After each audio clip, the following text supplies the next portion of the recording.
এই উম্মত তো এক নেকি দিয়া জান্নাতে যাবে। কয় নেকি দিয়া? একটা নেকি দিয়া জান্নাতে যাবে এই উম্মত। অন্য উম্মতের কথা জানি না আমি, এই উম্মত এক নেকি দিয়া জান্নাতে যাবে। নবীর একটা আদর্শের কারণে জান্নাতে যাবে। সিরত মানি আদর্শ, আর এটা আমরা কদমে কদমে মুহতাজ।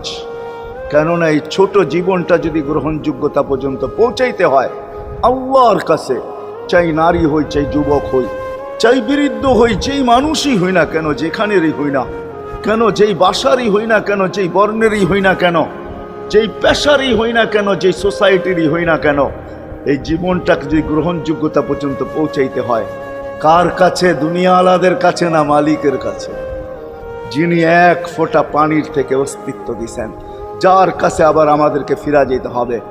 পালানের কোনো সুযোগ নাই। এই জন্যই কোরআন আমাদেরকে বোঝায় আইনাল মাফার। আল্লাহ বলতেছে কোথায় ভাগবে তুমি, বলো কোথায় ভাগবে? কবির কথাই সত্য, যদিও নাকি পালাও তুমি আকাশেতে লাগিয়ে সিঁড়ি, সিঁড়ি লাগাও যদি আকাশে চলে যাও, তো আল্লাহ বলে তোমার বাগার কোনো সুযোগ নাই। কেননা ইল্লা বিসুলতান, ওইখানেও আমার রাজত্ব, এইখানেও আমার রাজত্ব, ডাইনো আমার রাজত্ব, বামে আগে পিছে উপরে নিচে সর্বত্র আমার রাজত্ব। আমার রাজত্বের বাহিরে যাওয়ার ক্ষমতা তোমাদের নাই।